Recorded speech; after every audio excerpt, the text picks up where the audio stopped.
wonderful. I'm so appreciative that you guys were able to meet me here on a Saturday. I thought, oh, people are taking the day off. Nobody's going to show, but I do appreciate your time. And this is just such a, I think, a timely topic because we are all feeling a lot of anxiety.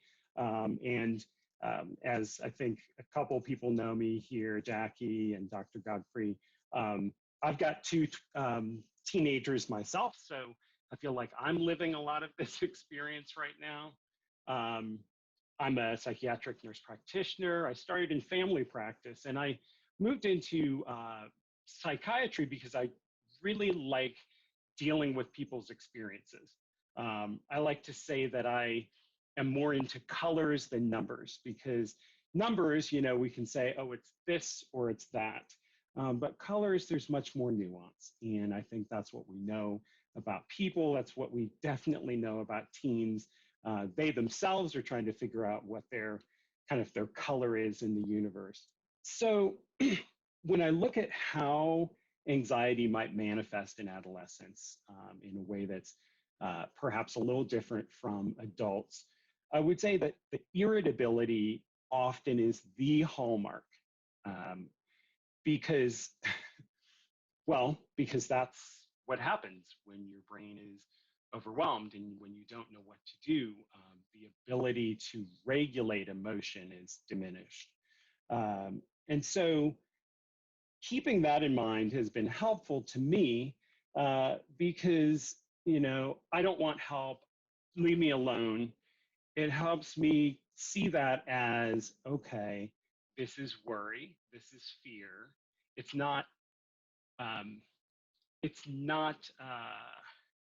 aggression. It's not meant to hurt other people. It's really more of a self-protective thing. But it then becomes a source of isolation too. Leave me alone. You know, if we translate it into I'm really afraid or I don't know what to do, that might, you know, lead an adult to respond one way. But if we take it as leave me alone, you know, get out of my face, I can't stand you, then, oh, okay, well, I've got to give them space. Some space is good, but letting them kind of swirl around in what's in their head, you know, leaves them vulnerable to all those thoughts and all of that. I don't know. Am I normal? Should I have done this? Should I not have? And as we know that anxiety can come from a lot of different sources, I also find that probably the most common source of anxiety for anyone is the fear of what other people think about me. And so when you've dealt with that fear over years and hopefully found some ways to kind of calm that down and say, okay, I don't really know what people think. You know, maybe I can just take a step back. Well, for an adolescent who's not sure what they think of themselves, because that's an ongoing, like, who am I and am I okay? And should I be this way? When they encounter the fear of, do other people like me? Am I good? I guess what I would say is they're so much more vulnerable to that than perhaps an adult because a lot is still being shaped in their sense of who they are. I had a question. Yes.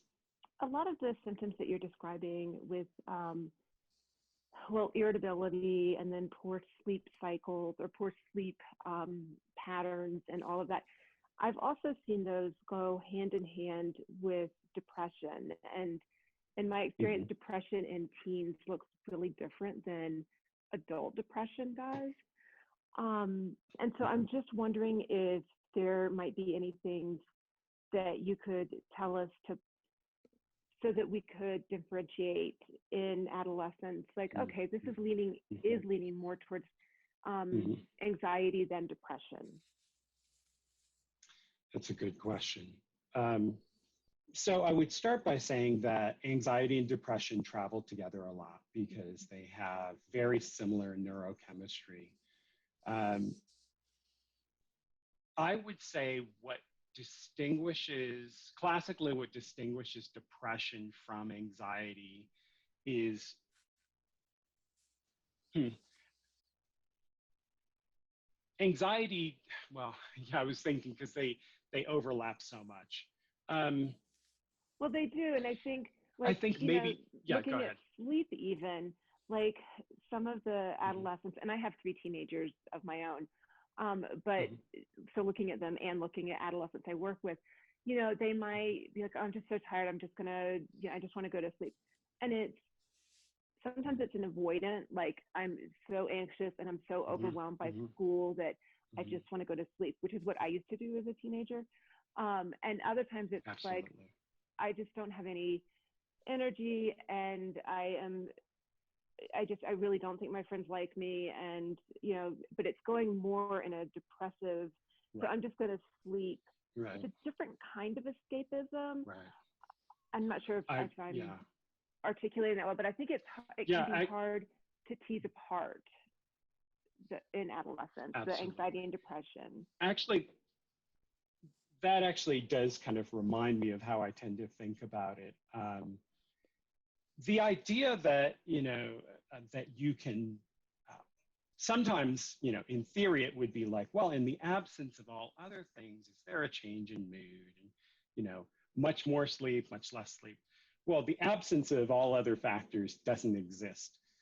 But what I do tend to look at, especially if we're looking at anxiety as a response to situations um, versus, a depression that's maybe a little bit more organic, neurochemical, I tend to look for things where I expect the body to have a rhythm of its own. So sleep is one of those. Appetite often is one. Um, less appetite because of nausea, I think is kind of one thing. Anxiety creating nausea, and I don't want to eat. But when there's just no appetite, just don't want to eat at all, or um, it can be hard to distinguish overeating as a maladaptive coping mechanism, but sometimes just that persistent increase in appetite can be a cue. So sleep, appetite, cognitive function is also a tough one. I think that if it's a little bit more situational, like in anxiety provoking environments or topics that involve a lot of anxiety for the teen, it makes sense if they're having trouble thinking clearly and keeping focus. But I find often when that's a little more global, where they just can't really seem to stay on track, um, then, or processing is slower, then a lot of times I am more suspicious of depression.